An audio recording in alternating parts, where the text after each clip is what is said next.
The feds are arresting elected officials in Georgia. That and a whole lot more. Peach Pundit, the podcast, is a conversation filled with the personal opinions of the people who are participating. Any view or opinion expressed belongs only to the person who expressed it and not with anyone with whom that person is professionally affiliated.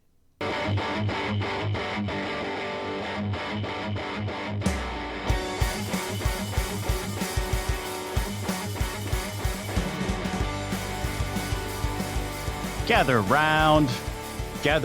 It's time for another Peach Pundit, the podcast. My name is Scott Turner. That is Buzz Brockway. We're so happy that you have made us who you're listening to at this very moment. Yeah. Whenever that moment may be. Driving down the road, you're in the shower, washing your hair. I don't know what that's like anymore, but I hope you're having a good time. We're grateful that you're listening. Buzz, we had a text from a listener this weekend, Scott, who was listening to us instead of watching college football because a fellow Tech fan were just heartbroken that we weren't in the ACC championship game. Is that why? Because I thought maybe he had an undiagnosed mental condition. Either one works. It was funny because on Monday morning, I was looking through the emails. I subscribe to Eric Erickson's Substack, among others, and he sent out a thing saying over the weekend he was watching Twitter, and I told him over the weekend the Peach Pundit crowd was arguing about college football the whole time. They had plenty to argue about. I mean, we were in the Signal chat arguing about college football. Everything from how many teams should be in, to which teams should be in, to whether or not the SEC, ESPN industrial complex is just a conspiracy theory that I created, or if it's real. Spoiler alert, it's real. So it was great, though. If you think political Twitter gets crazy, go visit college football Twitter. It is college football Twitter's a lot more enjoyable, even if I'm disagreeing. And if I get in there and I'm starting throwing elbows like everybody else does, it's still more enjoyable than political Twitter. Well, listen, we got a great show here. There has been an arrest of a sitting member of the Georgia House of Representatives. We're going to get into that. Marjorie Taylor Greene went on 60 Minutes. And we're going to have some quick comments about that. And then that sort of tumbles into some of the other topics that we have, because we have people actually announcing, some big names announcing, some names we wish hadn't announced, and also some retirements happening for sitting legislators that are going to cause us to have more special elections. Oh, indeed. So we're going to dive into what that looks like. And Brad Raffensperger has decided to sue in federal court. We'll tell you why. Fannie Willis is finally showing up in the state Senate. And of course, we have all kinds of thoughts about the SEC, ESPN industrial complex and how they have struck once again. All that and more coming up right after this. Golden Retriever Rescue of Atlanta, GRRA, is an all-volunteer, tax-deductible charitable organization. They are dedicated to providing veterinary care, comprehensive evaluation, and foster and adoptive homes to golden and Labrador retrievers who are abandoned, mistreated, neglected, or left in shelters throughout Georgia. We encourage you to visit their website grra.com and help connect people and dogs that need each other in their lives. You truly can make this world a better place by helping find homes of gold for these golden-hearted pups. Our friends at Americans for Prosperity, Georgia, want to invite you out to an exclusive preview of the 2026 legislative session, where you will hear directly from their state director, Tony West, in addition to State Representative Jordan Ridley and State Senator Jason Dickerson. They'll each be sharing their priorities, insights, and visions for policy that will expand freedom and opportunity across Georgia. This is a great opportunity to learn what's ahead, ask questions, and connect with fellow advocates committed to advancing principled policy in our state. If you want to learn more, head on over to ga.afp.org. The event will be taking place in Canton at 130 East Main Street, Suite 200. That's the Jones building. That Thrive is the organization that will be hosting that. Doors open at 5:30 this Thursday. Thank you to Americans for Prosperity and all of our Patreons for voluntarily helping us out. Keep the lights on over here at Peach Pundit. We really appreciate every single one of them. If you'd like to join them, you can head to patreon.com/Peach Pundit. Okay, so Buzz, you and I served with a wonderful human being. Now, I know it's out of fashion for Republicans and conservatives to say nice things about Democrats, but I don't care. There are certain people that I served alongside with that were just good human beings. One of those was State Representative Pam Dickerson. Yep. She lost her primary, I guess, because she wasn't liberal enough. I don't know if Democrats use the words dino, Democrat in name only, but that was more or less the accusation against Representative Dickerson. So, yeah, I mean, Pam Dickerson was a logical, reasonable person. You could have a conversation. She understood the policy, and she understood that some of her positions would not be popular with her in a Democratic primary, and yet she voted her conscience. So anybody who did that I was a fan of, regardless of their party, just simply for standing up for what they believed in and not what they were told to do. But Pam Dickerson lost to State Representative Sharon Henderson a couple of years ago. And she now has been accused by the Department of Justice, the federal government, of filing false paperwork to claim COVID unemployment benefits for a job that she was not employed at. Yeah. What, around $17,000? Yeah, around 17, I think is what she was accused of taking. In order to get it, she had to claim that she was you had to be employed full time. But the job that she said that she had lost because of COVID was one that she hadn't worked in over a year as a substitute teacher. Substitute teachers in Georgia generally signed a contract letting them know they are not eligible for unemployment benefits anyway. But she had also, according to the indictment, it is alleged that she filled out paperwork saying that she had worked in a year where she had not. She hadn't worked that job in well over a year and still filed the paperwork. Yeah. Initial reaction? There's all sorts of stuff like this happening. There was a congresswoman in Florida arrested for like $5 million. It wasn't COVID money, but it was even worse, even morally. In my opinion, it was hurricane relief money that $5 million of it found its way to the congresswoman and her friend, allegedly. You've got this massive fraud scandal. It's been unfolding for several years now in Minnesota. An incredible amount of $1 billion, I think, maybe. Matthew Continetti was making the case in Wall Street Journal today that you think about during the COVID era, just massive amounts of money were poured into these programs, unemployment being one of them.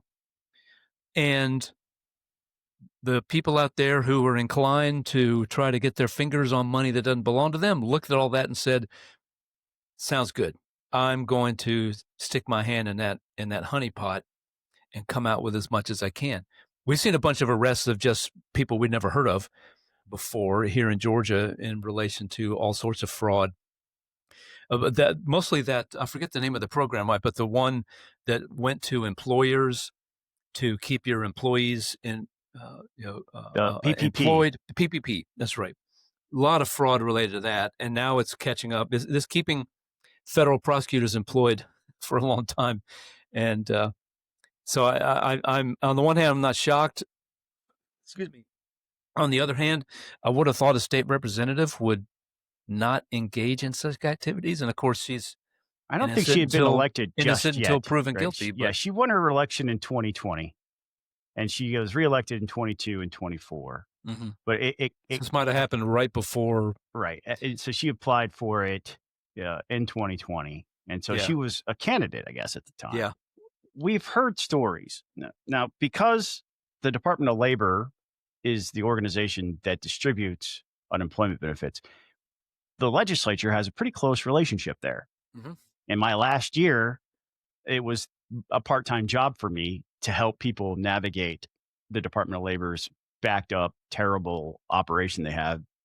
They just weren't prepared for something of that scale. And I had, for context, Scott, they processed they received in 1 week the number of unemployment applications that they got in the previous year. Right. That's how, so 52 times larger. Right. I had more open cases, constituent services cases, in my last 6 months in office related to the Department of Labor. And it was taking months just to get them to return phone calls to me as an elected official. And I remember yelling at the previous labor commissioner over the phone about, you just need to tell me something. You tell me that they're not getting it, and I'll go tell the constituents they're not getting it. They need to be able to plan for this stuff. Right. But it was one of those things. That whole last year I was in office was weird. 2020 was awful for everybody. But one of the things that stands out in this article that we're going to link to on the blog is the U.S. Attorney Theodore Hertzberg's quote, "There are more investigations that we're engaged in, and there are more indictments that are likely to follow of people currently serving in the Georgia State House, specifically that chamber." So we heard from a state rep, you and I did, that pays attention to the Department of Labor probably closer than the average legislator, and said, "Oh yeah, that's happening. There's going to be more." So keep your eyes open. There will be more breaking news. A continuing series here on Peach Pundit, the podcast of. I look, I have some advice.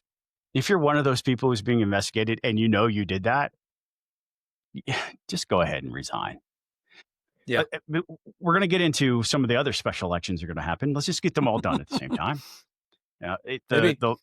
Resign en masse so that we can call them all at the same time. Yeah, let's coordinate this. Right? If you need us to play, with the others, and we'll rent a nice conference room down at one of the hotels in downtown Atlanta. Y'all come in. We'll sit there. We'll break out the really big calendar, and we'll pick a day, and you all can do it at the same time. Yes. Sound like a plan? Sounds like a plan. Call us, criminals, alleged criminals. We'll help you out. People with guilty consciences. People who know they did wrong.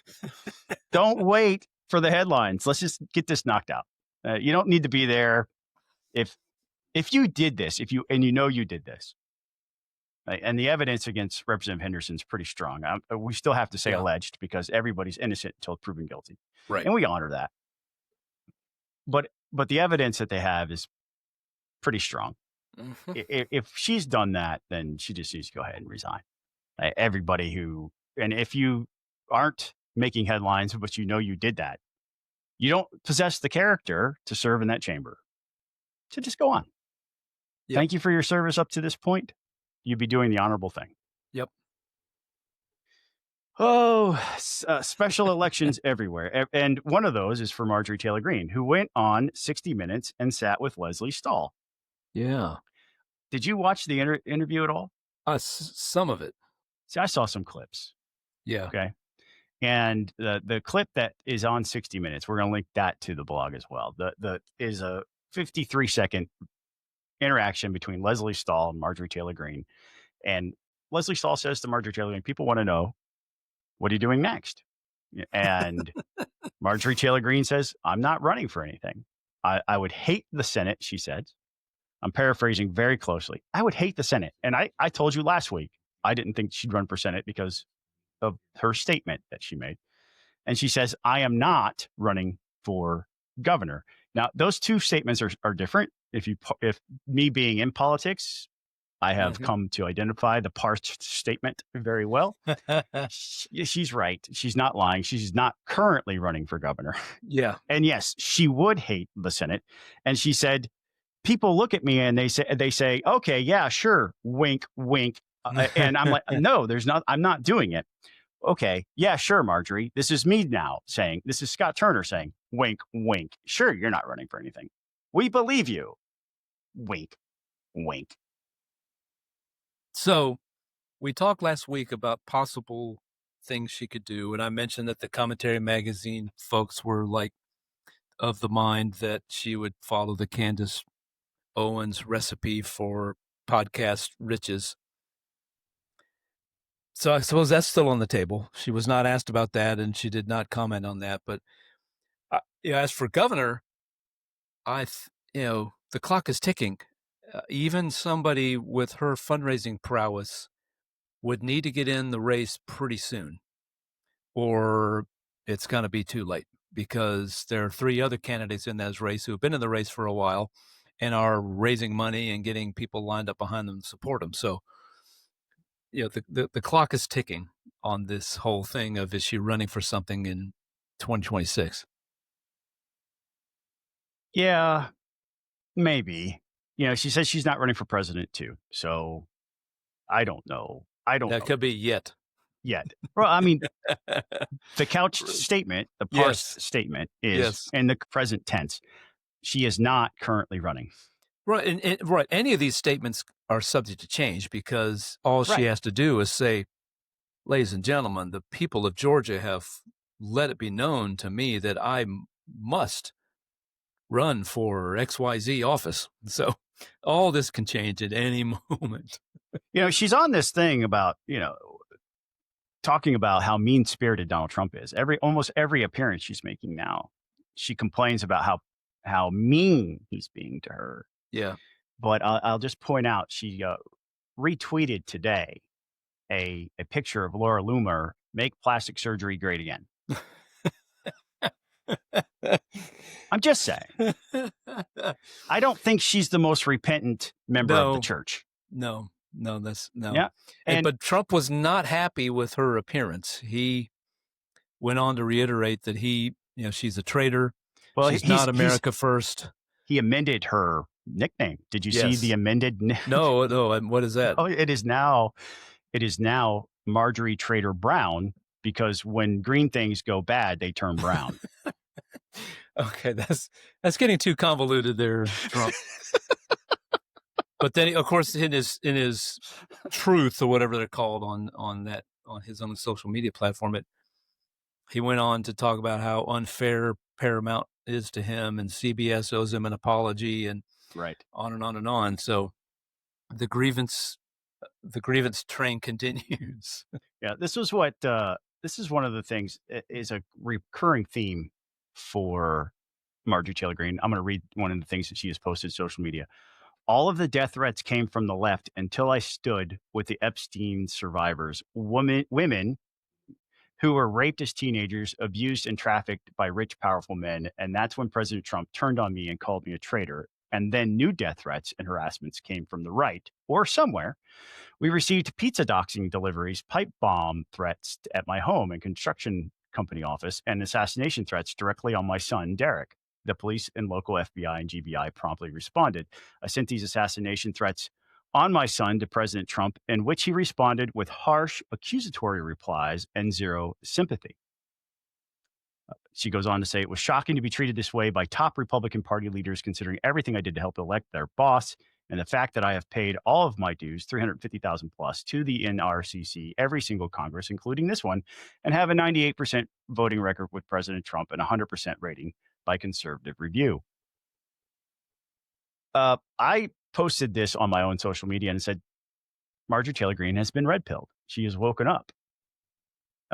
Again, I don't think she has truly accepted responsibility for her own role in fomenting the current state of our political discourse. She's certainly guilty of a lot of things, but here at Peach Pundit, we call balls and strikes. And she could throw 17 straight balls in the dirt, but when she throws a strike, we have to say, she threw a strike. That's a strike. Yes. She executed her pitch there. Right. This has been, many others will tell you, some of them friends of ours, that when MAGA gets upset with you, you get death threats. And that is a terrible feature. Happened to me. Yep. A terrible feature of our politics these days. And I'm sorry this has happened to her. It's not right. It's not fair. I'm sorry that she got them from the left too. But unfortunately, this is just par for the course. And it's also interesting how, and she's part of the red pilling, Scott, is she's realizing how quickly MAGA turns on people. Right. She's just the latest. There's a long string of folks who veer off just slightly. She's gone way off into left field, but veer off just slightly, and bam, MAGA is after you. Right. And because it's not about principle. No. It's about loyalty to one person, regardless of what that person is saying or doing. Well, this is why I've always been skeptical that it's going to be a long-lasting movement. It can't be defined. The definition is whatever Trump thinks at the moment. That's the definition of what MAGA stands for and what MAGA means. And we've learned that that's not necessarily grounded in any identifiable ideology, because it could be a socialist policy. He's supporting one thing: wealth redistribution, tariffs, redistribution checks, bailing out farmers because your tariffs are actually destroying their ability to sell their crops overseas. Right. Socialist redistribution. Yeah. Okay. That's not conservative. No. That's why you see so many, why is there so much turmoil at the Heritage Foundation? Because they've tried to contort themselves inside out to try to put some sort of intellectual rigor to Trumpism and MAGAism, and it's impossible. So this great institution is in turmoil and sinking fast, sadly. But there you go. I will say this, right? I think everybody deserves multiple chances in life. Every situation needs to be looked at, right? And the heart of the person who comes forward and says, I made a mistake. I haven't heard her actually say, I have made a mistake. What she has said, I want to fight for these women, and now I'm being persecuted for it. She's still using language like traitor to describe other people. She has done that dozens of times in the past. She's posting these photos of Laura Loomer. Obviously, they have a history between the two of them. And she still plays the victim, right? I mean, but she's playing the victim right now. So if she continues down this road of, look, I'm just going to say what I think. I even if I disagree with her, I can support her right to say those things. Sure. But she's got to dump the stuff that is contributing to the toxicity that she has helped create. And a strong political movement allows for disagreement. Absolutely does. 100%. You would think so anyway, but that's not what MAGA does. MAGA says, oh, you disagree with Trump. Trump doesn't like you. He's making fun of you by giving you new nicknames all the time. So we must not like you either.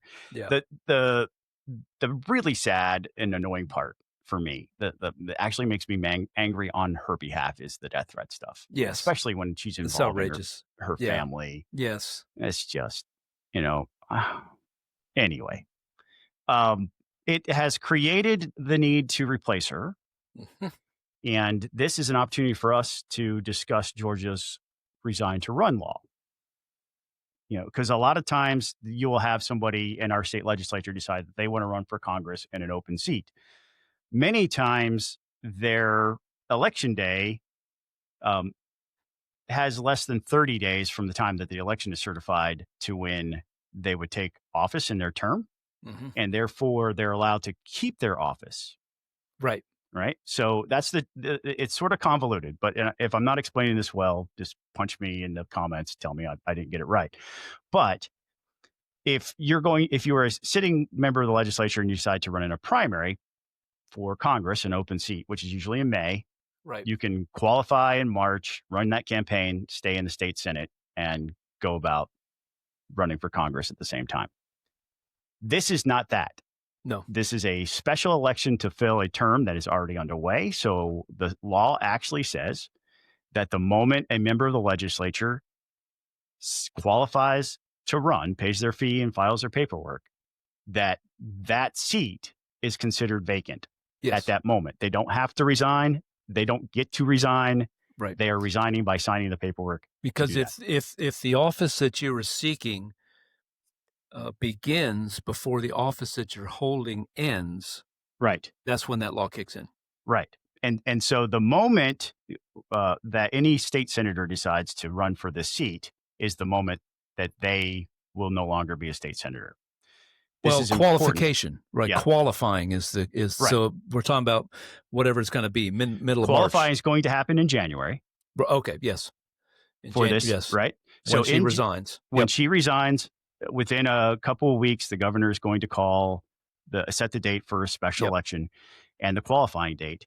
And so the qualifying date will be sometime in January, which means that Colton Moore, who announced that he's running to replace Marjorie Taylor Greene, will have vacated his seat at that moment. Now, which will cause a special election in that seat. Right. He does. Yes, that would require them. If you're a sitting member of the legislature who jumps in to run for Colton Moore's vacated Senate seat, you're going to, the same provision applies. When the moment you qualify, your seat is vacated, and then there'd be a special election in that seat. Right. Which would also be delayed. It would be off the schedule. Right. So if there are a lot of these types of machinations, we're looking at several seats, almost the entire legislative session not being represented. Yeah. And I'm going to play this out a little bit scarier. We knew Colton Moore was going to run. Nobody here is surprised by that at all. I was having a conversation with a state senator, and he asked me, do you really think he has the courage to run? And I was like, I have never been more confident that something was going to happen than Colton Moore running for Congress to replace Marjorie He's Taylor. modeled his career in the Senate on Marjorie Taylor Greene's career in the U.S. Congress. So why wouldn't he run? Right.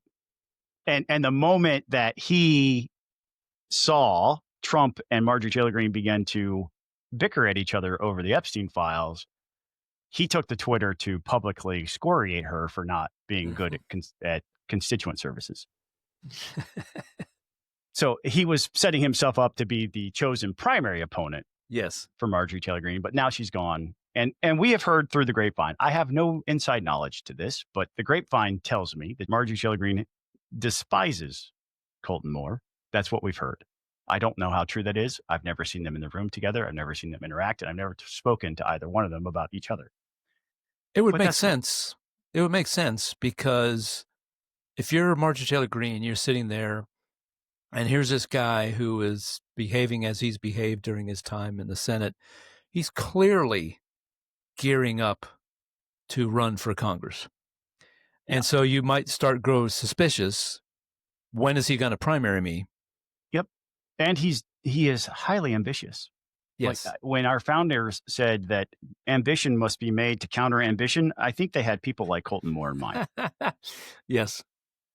So because there's that, and that will be an open seat for the majority of the legislative session, the news that we woke up to this morning was that John Kennedy, state senator who is running for lieutenant governor, decided within the last 48 hours to resign his seat in the state Senate, creating another special election in the state Senate and an open seat. That will be filled sometime. I guess the election day for that could potentially be sometime in January if it's called quickly. And then high probability there's a runoff, so it's another month. Right. So whoever wins is going to serve for a month or less. Of their first year. The session ends. But so Kennedy resigning, let's talk about that first, and then we're going to talk about the math, because the math is so important. But why is Kennedy pulling out now? Why didn't he do it earlier, or why now? What's the data point that probably helped him make his decision? I mean, that's a great question. I mean, I think Senator Blake Tillery, one of his opponents in that race, mused that it was because Kennedy's fundraising numbers were not good. I don't know. I mean, data isn't out yet. We're in the next reporting period comes up, and we've got a few more weeks of that. So, but I mean, we see this from time to time. People who run for statewide office resign to give their full energies to running for their new office. Yeah. So Nathan Deal did it. He resigned Congress. Some say to avoid an ethics investigation. Others say to run for governor. Yeah. You might be one of the people in either of those camps, but he did resign. Jeff Duncan did as well to run for lieutenant governor, while others in that race stayed. Yeah. The other famous examples of people who didn't, Brian Kemp actually took a lot of slack from folks for staying as Secretary of State and overseeing his own election, which I don't know how you avoid that. Well, it's kind of dumb. I mean, that's a dumb accusation against any Secretary of State, because they oversee, their own reelection too. So it's not like, and that's just conspiracy stuff, because they can't rig the elections anyway.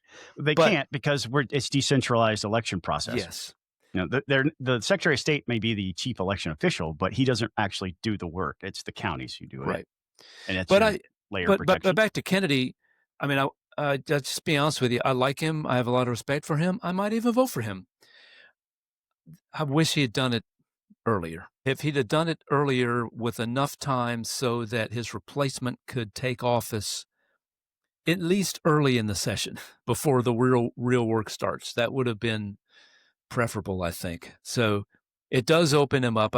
This may be an unfair accusation that Tillery has made against him, but it does open him up to that kind of speculation that this is a panic move because fundraising is not great. And we'll find out in early January when the reports come out. And a big part of that is because as a rank and file member, which he now is, he can't raise money during legislative session. So even for a race that is not about your reelect, you can, as a member of the legislature, you're not allowed to raise money. Yeah. So you have to make this call. Am I going to serve again? Right. Or am I going to go into the legislature? Am I going to have these opportunities where somebody could be setting me up to look bad? Is it going to be a struggle? I have very consistently pointed out, I'm concerned with how the four candidates in the Senate are going to react to one another. And this removes one of the four. Yeah. Greg Dolezal, Blake Tillery, Steve Gooch, the other three. Now, let's talk about the math. Because the constitutional threshold to pass a piece of legislation in the Senate is 29 votes. Yep. You have to get, that's the magic number. You get the 29 votes and your bill passes. You get 28 and the bill fails. Yep. All right. So with Kennedy out, that drops the Republican number to 32. Mm-hmm. Okay. So if Greg Dolezal, Blake Tillery, and Steve Gooch all decide to do what Kennedy did, that puts the Republican majority for the majority of this legislative session at 29. Well, and factor in that too, you have Bill Cowsert and Brian Strickland both running for Attorney General. If one of those gentlemen decides, drop the number, I need a fundraising advantage, I'm dropping out too, and then so it's perilously close. So incoming leadership of Senator Larry Walker might need to be on the phone, working the phone, saying, "Gentlemen, hang with me here. We need you. Get me through the legislation. Get me through sine die." Right. Because if Dolezal, Tillery, Gooch, and Strickland and Cowsert all decide to go, because Moore will also go, that'll put them at 27. Yeah. And they won't have the constitutional majority that they would need. They'll have to pass. That puts even things like the budget in question. Can you pass the budget? Right. Now, let me throw you a curveball. Have we heard the last state senator who's going to run for the 14th to replace Marjorie Taylor Greene? Their names floated around, right? I mean, Jason Anavitardi, who I would love to see run. Yep. He'd do a great job. He made a great congressman. And that's not a knock on anybody else who would want to run, but I think Jason Anavitardi would make a great. The timing of this is bad. The timing has really, Marjorie Taylor Greene did nobody any favors. No. Especially in the majority caucus in the Senate. Because they're all positioning themselves to run for higher office or some other office. Whether it's Attorney General in Cowsert and Strickland's case, or Colton Moore running for Congress. But if somebody like Jason Anavitardi, who has been rumored, we've heard his name bandied about quite a bit. Sure. We are now in the straits. So these guys, again, we will go down to some nice conference room in the hotel. We'll rent out the hotel. We'll host you all. We'll hammer all this out. Yeah.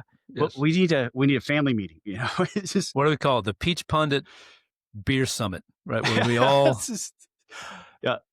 Buzz will bring the barbecue and I'll buy the beer. Yeah. Let's all get together and have a little family hash powwow. all this out. The Hammer Peach this Pundit all powwow. out. There you go. The That's Peach Pundit powwow. Peach Pundit powwow. There you go. But I mean, similar thing in the House, right? There are a lot of people, a handful running, right? Tim Fleming and David Clark have announced. There are rumors, right, of I don't know Katie how Dempsey? Katie Dempsey might be. I was thinking I was wondering today now, Mitchell Horner pretty sure lives in Colton Moore's district. Would he want to make a move up to the Senate? There's Speaker Burns might need to be working the phones too. So hang with me, guys. Hang with me here. Because their majority is not much bigger. No. It's bigger, but they have more wiggle room, but not infinite wiggle room here. Right. 2026 is going to be crazy. Indeed. I mean, it's going to, we kind of known that for a while, but oh my word, it is shaping up to be potentially disastrous unless these folks can stick it out. Like just stick it out. You signed up for it. I know you want to go do something else, but we need you all to stay right where you are. Maybe the analogy is a little different because none of these people are being offered $90 million to coach at LSU, but Lane Kiffin leaving his team in the middle of a playoff run to go to a rival school, and he's saying, well, it's not my fault. This is the calendar. One of the sports reporters said, you know what? People in the real world pass up great job opportunities all the time because the timing is wrong. And I think, that might be what happens here to a guy like Jason Anavitardi. This a great opportunity for him. He'd do a great job. The timing's bad. And so you might see some really good people decide not to run because of the timing of all this. That would be responsible. But I tell you what I really heard there just now is Buzz is itching to get to the segment where we talk about college football. That's what I heard. Thoughts, but we can wait. So we're going to get to those right after this. Peach Pundit has an anonymous Patreon who would like to invite you to learn more about the Alzheimer's Association.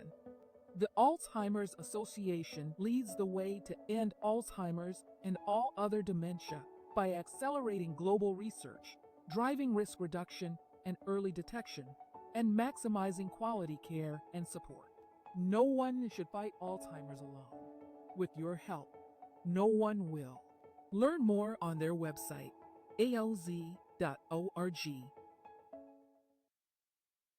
Part of the reason why these candidates decide to resign their seat in the legislature is that rule I talked about a moment ago where you cannot raise money during legislative session. And some members of the legislature get treated more equally than others because they have these things called leadership PACs, where they are allowed to raise money during legislative session. If you're not one of those members of leadership, too bad, so sad, you don't get to do that. You also are not subject to contribution limits if you have one of those PACs. So they're, for example, State House race, I think it's $4,800 is the max check you can write now. Yes. And for a primary, $8,400 for a primary and general, and $4,800 for runoffs. For the runoffs, right? Yep. So $8,400 max check these days. It was $6,000 when I was in the legislature. So $8,400, that's the max you can get from any one person, right? And that's for your primary and your general election. If you and then at the runoff, you can do half of that for each runoff that you're in. But that's sort of why. And there was that bill came for several years in a row, and it would always die a mangled death on sine die. There were a group of us. I was reminded that I was not by myself in this, by one of our Patreons who was a former legislator who said, yeah, he was there. I remember when the concept of leadership committees ended up in a conference committee report. It was 2018. I was getting ready to run for reelect myself. And it was sine die. It was like 10 o'clock at night, conference committee. I read those things and I flipped my lid. I flipped my lid. I was going around the room fomenting dissent on this. And I remember getting into a very heated argument with some members of Brian Kemp's team about it so badly that I had to call and apologize for just how angry I was because I was livid. I lost my stuff because you can't create, in my mind, you can't create unequal weights and measures. You can't treat some candidates like they're allowed to raise money during session. You can't treat some candidates like they're allowed to, they must have contribution limits and others can't. Right. Part of the selling point of this, Scott, was not that that proponents of this measure, they never said, "Oh, I'm going to use this for my election." It was always, "Hey, I'm the Speaker of the House. I'm going to use this to get my caucus reelected." Right. So it was, this isn't for me. This is what's happened now. It's for incumbent, in these small number of particular offices, to have a gigantic war chest that others cannot have. Right. So that leads us to, we had the lawsuit by Chris Carr. Mm-hmm. I wrote about that, 2 different pieces, one before he went to court and one after. There is an argument. You can't have a system where some candidates are subject to limits and others aren't, if they're running for the same race. Carr's argument at the time didn't hold water with the judge because of the way he brought the suit. Well, right. Enter Brad Raffensperger, Secretary of State. Yes. Who's also seeking the nomination for governor as a Republican. He has filed a lawsuit on Monday this week saying, you know what? Instead of forcing Burt Jones to get rid of his PAC, let me have one too, essentially. Mm-hmm. I'm paraphrasing kind of roughly there. But he's like, if he doesn't have limits, if he can raise money, I should be able to do that too, which he's not allowed to. So that's his lawsuit. Yeah. Why are these people missing the most obvious? Why hasn't there been a lawsuit from a candidate saying, just repeal the law? The law is unconstitutional. You have an equal protection violation here. Nobody wants to do that. Everybody wants to keep the current structure in place. They just want to expand it now. Well, I think, a lawyer would have to answer this, but my thought is that perhaps the lawyers who dig into this deeply, and we have attorneys in our listenership, I'd love to hear their thoughts on it too, but maybe they're thinking, Scott, that, the judges would be reluctant to declare a law like this illegal or unconstitutional because the legislature kind of gets to set its own rules. And that's what this bill is. You don't have to like those rules. I don't like those rules, but the legislature kind of gets to set their own rules. So, yeah, for how they operate the House, how they elect the Speaker, for how they give out committee assignments. But they're for allowed campaign finance laws. But if whatever law they pass still has to be constitutional in that everybody is treated the same. Yeah. Right? Well, so a sure. constitutional I would like argument that, but can be made. I'm just thinking out loud. I'm thinking, do candidates voters have to be, one person, one vote? No, so there is federal case law. There's a Davis v. California, I think is the case. Mm-hmm. I remember it's Davis. I might got the California part wrong. But in that ruling, I remember reading that ruling several months ago now, so I might get some of the details wrong. But in that ruling, it says you can't create separate fundraising mechanisms or limits or laws or sets of rules for candidates seeking the same office. Yeah. Because that is a violation of that would absolutely protection. Right. That would absolutely make sense. And and that's why I think there's been 2 attempts to get rid of the law or block the use of the law. Yeah. The first one, David Perdue's against Brian Kemp's, and then Carr versus Jones. And now I find this a fascinating approach that Raffensperger is taking. He's like, we don't want to argue about the legality of this process. We just want access to it as well. David Perdue won his case. Yes. Because his case was to prevent Brian Kemp from using the money, spending the money during the primary. Yes. Because, and it was the Davis case that was the ruling precedent, because you had 2 candidates running for the same nomination being treated unequally. Yes. One had a lot more money available to him. And so the judge came along and said, in that case, David Perdue, we're going to put you on equal footing. Brian Kemp can keep his PAC, but he can't spend the money in the primary because you guys are disadvantaged. Yeah. But that's not what Brad Raffensperger's suit is trying to seek. Brad Raffensperger is essentially telling a federal judge to write new law, to expand the law, to become a legislator, and say everybody has to have no contribution limits and raise money during session. Yeah. It's an imperfect approach but an interesting one because it meets it the gets equal to the protection fairness standard. Yeah. Right. It gets to the fairness aspects of this thing. But right? I will look, argue that might be the way to kill it, Scott, in the long run, because if the judge rules, yeah, you're right, then what about, yeah, you're running for state house? Now, reading through the article, I didn't see that he's saying, and also maybe it includes this, but also the ability to raise money during the session, which nobody else can do except people who have these PACs. Mm-hmm. Will Raffensperger's PAC be able to raise money during the session? And then you've blown the doors wide open, because then everybody,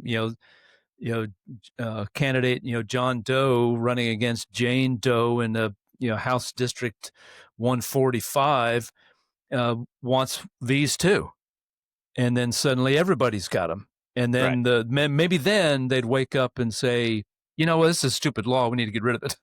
if you want to do away with contribution limits, I think you can make a First Amendment case. And I think Brad Raffensperger is being represented by the First Amendment Center on this, because they see political contributions as political speech, which is protected by the First Amendment. Sure, they are. So if that's the case, I think he's constitutionally sound by saying the solution should be treated for everybody. But you are at that point asking a judge to rewrite the law. Yeah. I have a lot of concerns with allowing legislators to raise money while they're in session. Yes. Because you will open the doors to bags of cash being openly carried down the hallway. I'll give you a hearings. specific example, Scott. Not that long ago, when Alabama chose to legalize casinos, there were lobbyists on the floor of the Alabama House and Senate cutting checks right on the floor as the legislator came up and said, all right, you got my vote. Here you go. Check. Bam. And a whole bunch of people got indicted because it was a naked vote selling scheme going on right there, right on the floor of the legislature. So that's one of my favorite campaign finance laws in Georgia, actually, is that you cannot raise money during the session. Yeah. I remember my first session, somebody calling me up who'd been a legislator for a really long time saying, hey, your donate link on your website is still active. You need to take that down. Yes, that could get you in trouble. It absolutely could. And I wasn't aware of it. So I was, oh, you're right. And I just logged into my website real fast. Happened to me once too. A friend of me emailed me and said, hey, take it down. Now, I don't know that they'll be that nitpicky, but why invite the headline? It's a very simple thing to do. Yep. But to your point, where that happened in Alabama, I don't want my policy to be shaped that way. Mm-hmm. Right. And even if a person, a legislator is not influenced improperly, you open yourself up to the accusation and you feed into the mistrust that the public has with their government. It's at an all-time high, and these kind of things are part of the problem. Now, we would be remiss if we didn't point out why the legislature thought it was important to pass this law. And it wasn't so much so to create an unlevel playing field for candidates. It was because the Georgia Republican Party had become untrustworthy. Yeah. That is the reason why. Right. This law exists in its current form, is because the party could not be trusted to actually try to help Republicans get elected. And the legislature looked at the state of the party and they said, this is a group of people who only criticize Republicans. They never have anything nice to say about Republicans. I remember certain members of our leadership actually saying that. Mm-hmm. This group of goofballs, rejects, and a-holes never says anything bad about Democrats. They only criticize Republicans. I remember him saying that in the front of the room. You might have been in that caucus meeting because it was said multiple times. Yep. So they felt like they had to take matters into their own hands because the Republican Party has traditionally been the source of organized campaigns and fundraising, and they did not trust each other anymore. So the legislature said, we're going to create this model. Yeah. And that's why it's limited to just a couple of office holders, right? And I suppose the minority leader and the majority leader, right? Correct. So that the opposition, the Democrats get one too. Right. Grab your brooms. It's a mess. What else is a mess is Fani Willis. Well, it's well established Fani Willis is one hot mess, to use a phrase. But she has been stiff-arming this special committee that was created in 2024 to look into allegations of various forms of misconduct against her in her office. And it looks like the judges so far, including the state Supreme Court, have agreed with the state Senate's take on her behavior. Obviously, there are a lot of allegations that have flown back and forth. The most confusing one to me, Buzz, was when Fani Willis said that the people who make the law don't know the law. I mean, in some cases, yeah. But not in this one. No, not in this one. So she's been stiff-arming. They've tried to subpoena her, and it's an open question still, yes, whether or not she has to respond to the subpoena. But Roy Barnes, former Governor Roy Barnes, still practices law, is now Fani Willis's attorney.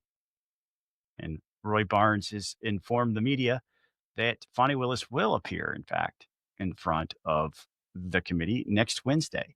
Yeah. A little over a week from as we record. What is your reaction? What do you think we can expect? A circus. I mean, she's going to put on a show.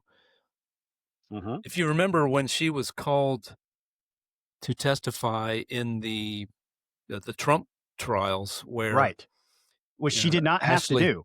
Ashley Merchant wanted her on the witness stand to talk about her relationship with Mr. Wade there. She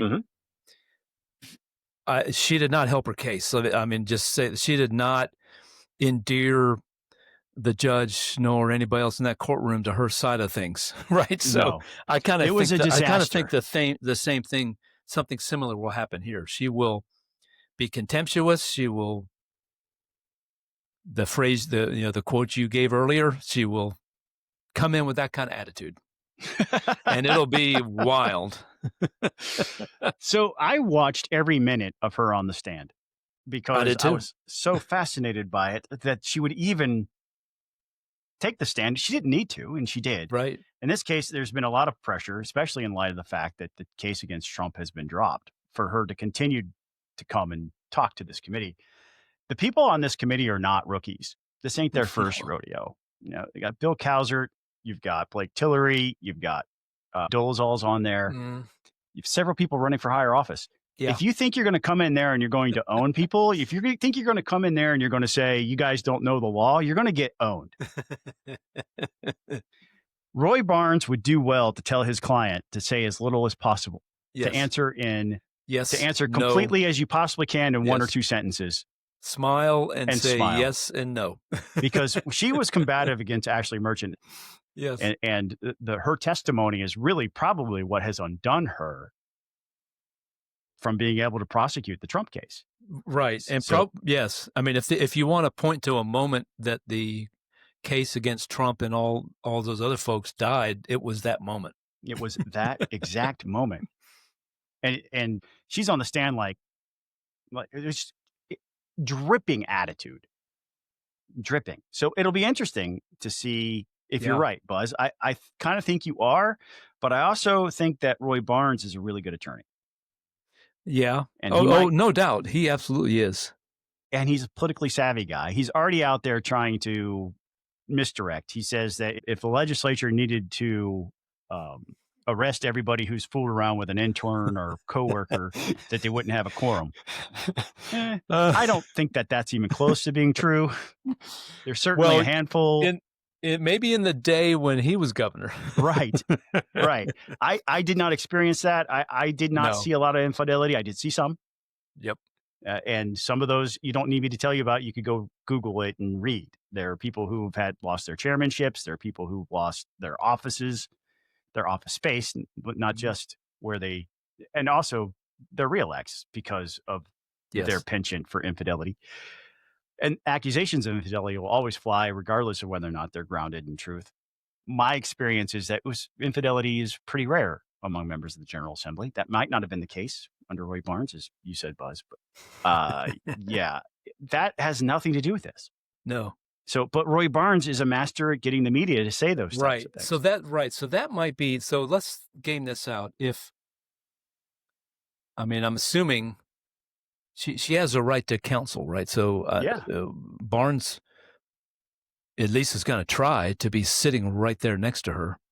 Like you see in a congressional hearing, right? The attorney is sitting right there, and the lawyer interrupts frequently to say, she's pleading a you fifth. Can't." Right. So in that case, it becomes a more level playing field here, because as you said, Roy Barnes is a master debater. Roy Barnes is a very skilled attorney, and I mean they might give as good as they get here. But Scott, you're asking who's on the committee. The article that we'll link to points out 5 of the 6 Republicans on the committee are running for statewide office. It's Cowsert, Dolezal, as you mentioned, Kennedy, Tillery, and Gooch. Yeah. So this is going to be, I mean, these guys are probably thinking, I got my campaign commercial opportunity lined up where I took on Fani Willis and exposed her, and Roy Barnes is there saying, well, hold on a minute. Right. This is going to be must-see TV. I kind of think we need to be in the room. I don't know if I want to be that close. I don't know. Maybe not. You're maybe right. Maybe I need to watch it live stream. I really feel like I need to be in the room. My goodness. Oh boy. I don't know. Any parting thoughts for Fani Willis before she goes marching into her latest 3-ring circus? I think if you had to give Fani Willis advice, let's put it that way. If you had to give Fani Willis advice, what advice would you give her? Well, the obvious one is do whatever Roy Barnes tells you to do. But I think, this is real trouble for her. Not necessarily in the legal sense, but electorally, her career is in the balance here. And look, coming into this, I mentioned last week, she ran against Paul Howard, who was very shady, allegedly, and all kinds of investigations and rumors about him and his activities as district attorney. And she ran on, I'm going to clean this up. And as we talked about in the past, it's not been a good year for her. It's not been. She has fumbled, her and her office have fumbled 2 very high profile cases. If she's smart, this will be day 1 of the turnaround, where she plays this thing just right. And I'm not saying I know what the answers are, but turn this around so that her career is not, finished off, because that's where it's at for her. Her ability to do the job of district attorney properly for the benefit of the citizens of Fulton County is in the balance here. That's exactly right. I the voters had their opportunity to select somebody else, and they reelected her. Right, because look, let's be honest. I met the young lady Republican who was running against her. I think she would have done a fine job. Republican is not going to win that seat. This is going to have to be what Fani Willis did to Paul Howard. It's going to have to be a competent Democratic attorney takes her on and beats her. That's what's going to have to happen here. And I hope it happens for either she turns it around, or I hope that's what happens for the benefit, because we can't have our largest county be in district attorney's office in chaos. It's bad for the people of Georgia, for the people of Atlanta, for the people of Fulton County. It's bad. We need competent people to prosecute criminals. Absolutely. And we need them to be able to focus with a laser focus, not on politics or making headlines or becoming the circus show. Right. We need them to prosecute criminals. Yeah. And that ain't happening. Or when it is happening, it's not with the competence that's needed. So, right. Moving on to our last and final topic. Again, the college football championship weekend was pretty exciting. Had some great games. Some great games, no doubt about it. Hootie hoo. Yeah. Your Conference USA champions. Absolutely, man. What Kennesaw a turnaround. State Owls. Jerry Mack is now in contract negotiations for a 10-year, $25 million contract with Kennesaw State. Awesome. Took himself out of consideration for the job at Tulane, at Tulane and yes. Maybe Memphis. Was that yes, Memphis. Well, yeah. I don't know if he took himself out of that one or not, but I heard he was up for Tulane, and he told them, no. Lane Kiffin could not be reached for comment. But it was a pretty exciting game because it looked like the Owls were going to run away with it Friday night, and the Jacksonville State came back and tied it up and took the lead late, and then we won on a last-minute drive. Yes. It was so exciting. You should have heard me yelling. Yeah. My dogs were looking at me like, what are you upset about, Dad? I wasn't upset. I was ecstatic.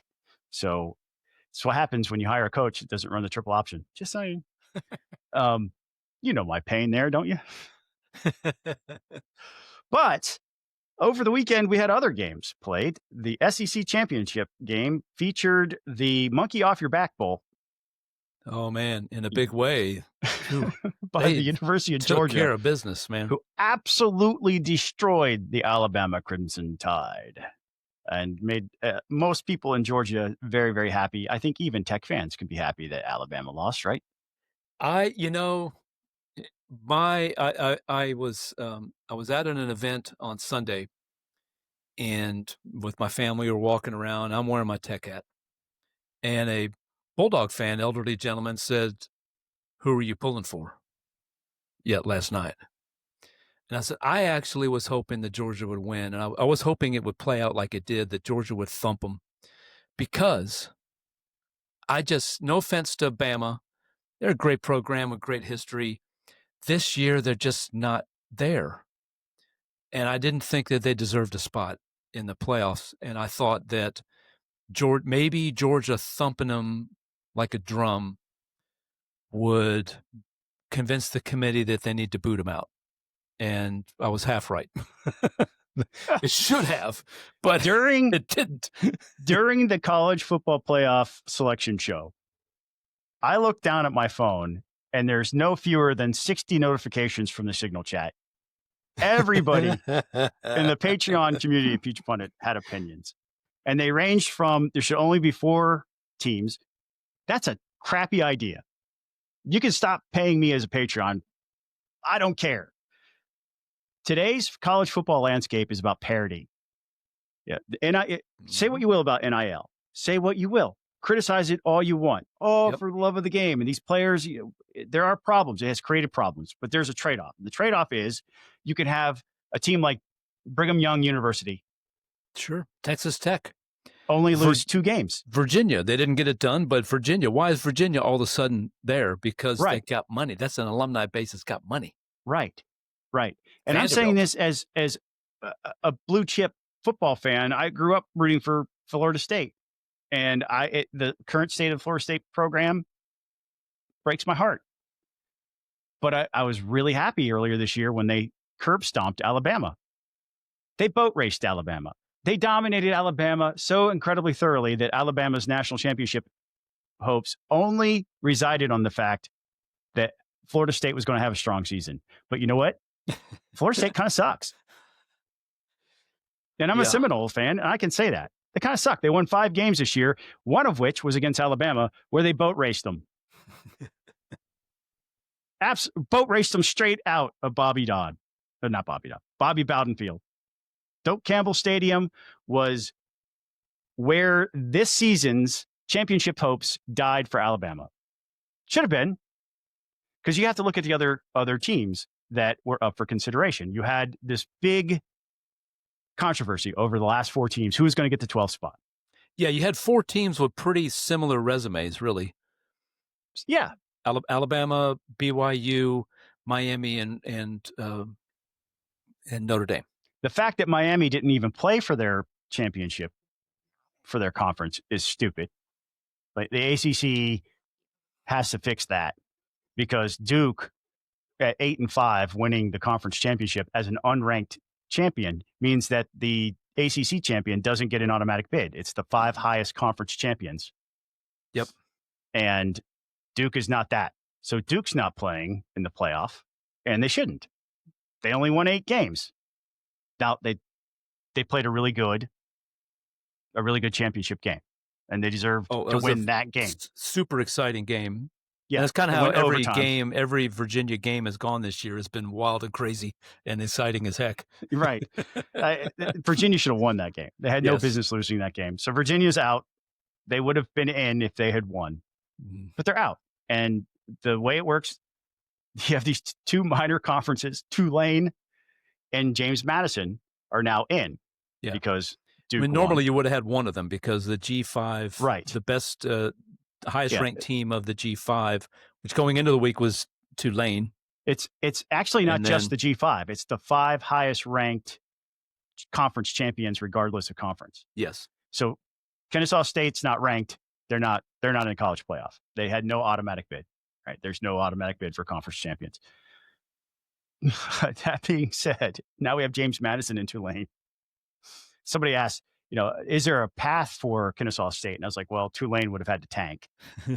I did not expect Virginia earlier, to lose. right? All these things that calculate the odds that for just a couple of weeks ago, I think I sent it to you. They're like 1% chance, and it would be absolute chaos and devastation would have to occur to like 13 teams ahead of them. But they still had a chance. Yeah, I never thought they had a chance. I'm just really glad that they were bowl eligible. And now they're playing in the Myrtle Beach Bowl. So yeah, what an awesome opportunity, man. Yeah, it seems exciting. You could anyway. All of that. It's not really about Kennesaw State. This is about the SEC, ESPN industrial complex that cannot allow Alabama to not be in things. A few years ago, Florida State was ACC champ, undefeated, and lost their playoff spot to Alabama, who had lost earlier in the season. They were not perfect. And that's because ESPN really wants Alabama and all the money from that fan base to be having their eyeballs glued to the screen when they're broadcasting the game. And you'll never convince me otherwise that ESPN and the SEC's business relationship is the most corrupt institution in America. Well, and add to that ESPN is the broadcast partner for the playoffs. Right. So it's about viewership and it's about money. Now, of those teams that left over, Notre Dame, Miami, Bama, and BYU, there's one team that really got screwed of those 4, and it's not Notre Dame. Don't tell Notre Dame fans that. It's BYU, because BYU only lost to one team. They lost twice, but to an elite Texas Tech team. It's 4th ranked. That's the only team that could beat BYU this year. ESPN is trying to make the case that, we don't want to punish a team for playing in their conference championship. And losing. I guess the conference playoff crowd is, they trot out whoever's the chairman at the time. This time it changed in midseason. It was the Baylor athletic director, but he had to drop out and actually resigned his position due to scandal at Baylor. And then it's the Arkansas athletic director got trotted out every week. And I think Notre Dame has a complaint in this sense. Up till they were in the playoff, right? Up until the last week, and after in their Bama minds, loses, yes, and in their minds, they said, if we keep winning, what this means is, since we're ranked 9th, we keep winning, we're in, right? And in normal times, that would be the case. But that last week, the previous week, they bumped them down to 10. They let Alabama jump them. Suddenly, Alabama's 9 as they're heading into the SEC championship game against Georgia. And then all of a sudden, they're out. So I think they have a complaint in the sense that we did everything that you guys told us to do. We were in, and then we didn't do anything. We continued to win in games by a wide margin. They were running up the score, man. They beat Syracuse 70-7 to send a message to the committee. We're a pretty good team. You got to keep us where we are. And all of a sudden they dropped down 2 spots. The first 1 week down to 10, and then next time to 11, which put them out. You have to be in the top 10 to be in there as an at-large because of the automatic bids that you mentioned. So what's interesting to me is Bama did not look like a playoff contending team against Georgia. Not for a month. They haven't looked. I mean, they struggled. They struggled against Vandy. They struggled at Kentucky, South Carolina. They have against Auburn. And they got destroyed. All teams in were Tallahassee. losing records, by the way. Not Vandy, but the others.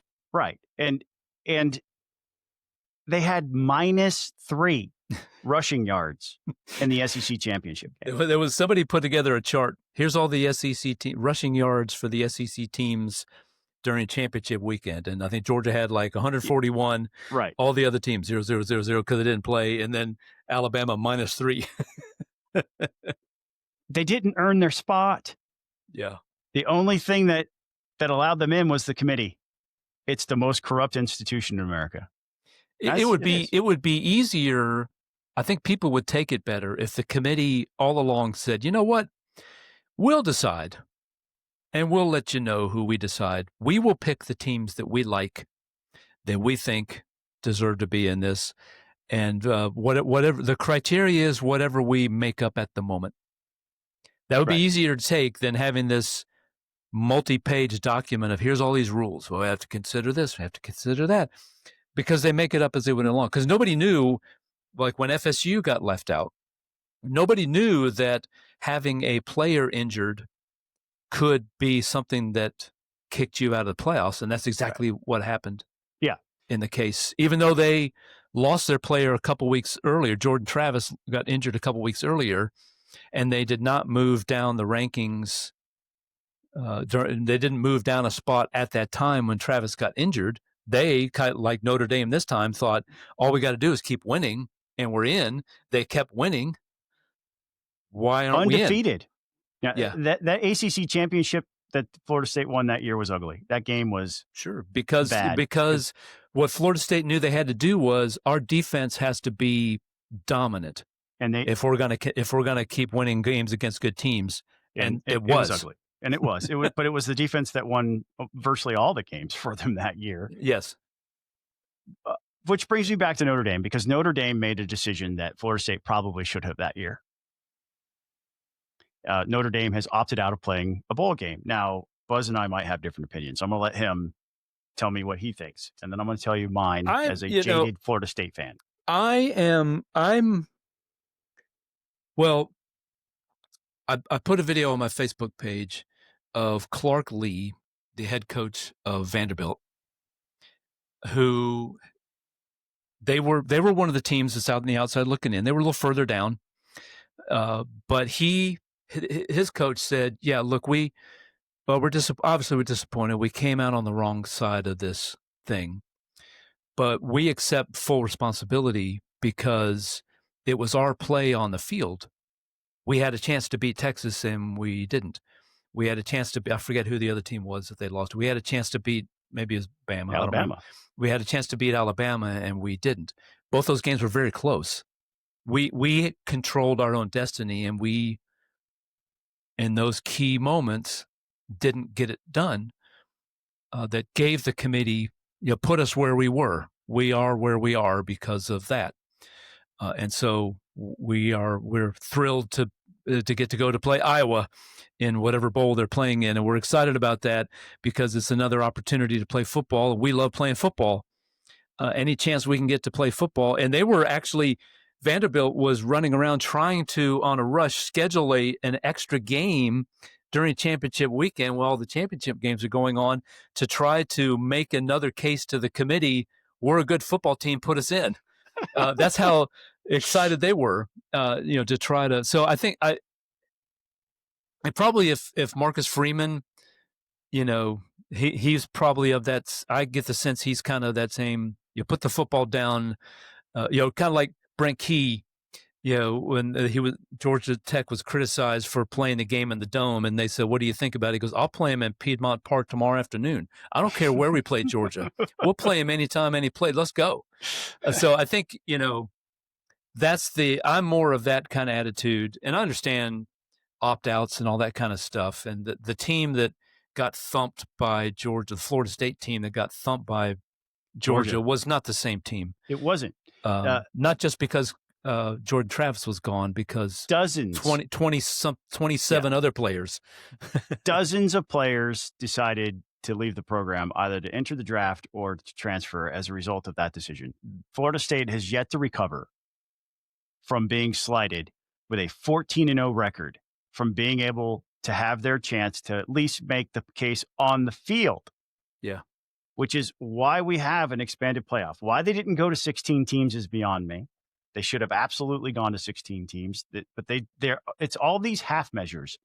Yeah, we're violating tradition. But here's the problem. College football today isn't the way it was 5 years ago. There's parity now. We talked about it earlier at the top of the segment. You have a team like BYU that should be in. They made a stronger case than Bama, but you have people in the smoke-filled back rooms cutting deals with each other to decide who's going to be in over criteria. We have no idea. There's no transparency. We don't get to be part of those. They're not live streaming those meetings. They're not. ESPN gets a camera in the room to give you a live look to see all these people sitting there watching the TV. But there's no audio of what they're discussing. You don't get to hear what they're saying to one another. And so we don't know how they're selecting the teams. This is sports. Yeah. It's not supposed to be settled in the smoke-filled back room. It's supposed to be settled by the players on the field. And you are taking away those opportunities from people and putting lesser teams in because of your allegiance to a conference or the dollar. Now, look, Scott, I've spent way too much time thinking about all this because, like you, I'm a fan of a school that is not in the SEC or the Big Ten. Mm-hmm. Those two conferences, the schools in those conferences, their future in college, in big-time college sports, is assured for the next 20 years. The rest of us are not. And so I obsess over this stuff because I want Georgia Tech to be able to play at that highest level. And we've got the team in place now. We're raising money, we're doing all the things we're supposed to be doing. But here's the problem. A couple of years ago, the talk started to be of these groups coming forward to say this whole thing needs to be reorganized. And they're right. And now people are starting to think about it. And now you've got an ally in Florida State with its big power in college, its strength in college football. And now you got Notre Dame in that category too, to say, hold on a minute, this structure is just not working right. Part of the problem, why was the ACC championship so messed up? Because you had so few of those teams. There was a 5-way tie. Virginia was one loss in the conference, 7-1 in the conference. You had 5 teams that were 6-2 in the conference. Tech was one of those teams. Pittsburgh, Miami was one of those teams. You got down to the 5th tiebreaker, and that's what put Duke in the game. Because of those 5 teams, hardly any of them had played each other. So that's a problem because the conferences are too big. There's 17 in the ACC. There's 16 in the SEC, 18 in the Big 12. I mean, it's too big. You can't play that many games, and it's very hard to construct a schedule that's balanced because you don't know from year to year. Syracuse won 10 games last year, won like 4 this. Are they bell eligible? 4 or 5 this year, right? they were hit with injuries, and boom, there you are. You got a losing season when you won 10 games last year. So going into the year, you look down, if you're Tech, you got to play Syracuse, you think that's going to be a tough game. Ended up not being. But so there's proposals out there by some really smart people where we reorganize this whole thing. We have more or less 8 divisions with 10 teams in each one. You play 9, you end up playing, everybody plays everybody in that division. And then those 8 divisions, those are the 8 teams that are in the playoffs. You don't have large bids. You don't have any of that stuff. You have 8 teams and who go and compete for in a championship scenario. And everybody in each of those divisions, everybody's played each other. Right. So okay, so-and-so is the best team in that division. Off you go to the playoffs, right? So I think ultimately something like that needs to happen because you can't have this kind of scenario. 5 years ago, you could go undefeated and you're guaranteed you're going to go play, right? Yeah. It's so impossible now to have an undefeated season. It's what Indiana was able to pull off this year, even with their cupcakes. Pretty astounding. Yeah. And playing Ohio State on a neutral field, coming down to the last play. Yeah. It's just incredibly difficult to make something like that real. Yep. That's just not going to happen very often anymore. Right. And especially in the SEC, because they're used to their powerhouses, right? They're used to Alabama rolling every single buddy and having scores of 53-3. Right. That's just not going to happen anymore. No. Because the player talent base has been spread out across all these different colleges because they're able to pay their players and compete on a level playing field. Let them play.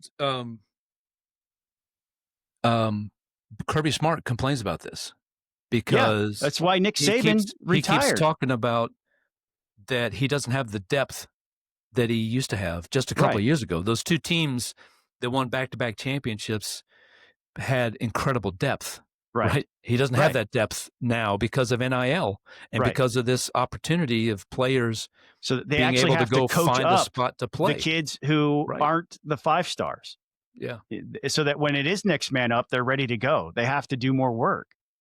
It's more competitive. It's actually better for the game. Yes. It's blast. It's a blast now. The thought, Indiana might win the national championship.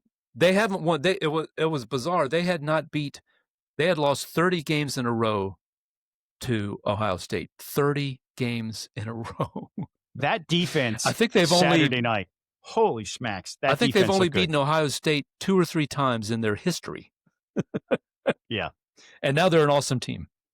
Right, and their defense just smart. It's a smart. The players recognize the plays as they're happening and they're adjusting themselves on the. It was beautiful to watch their defense play. I don't really have a dog in the fight in the Big Ten at all. I don't really care for any of those teams, and I don't even know why Penn State has a program. But that's neither here nor there. Who do you got? Who are you rooting for? Who's obviously you're not able to cheer for your team, and I know that you are ecstatic about the Pop-Tarts Bowl and all.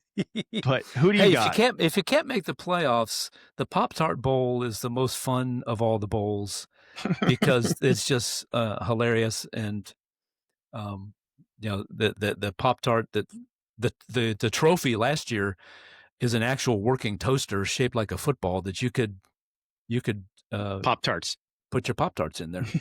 But no, I think my dad was a Miami alum. I was born in the city of Miami. I've always liked the Canes. I'm pulling for the Canes, not just because I know that frosts you as an FSU guy, but we don't have. Look, I like Mario Cristobal too. I think he's one of those guys.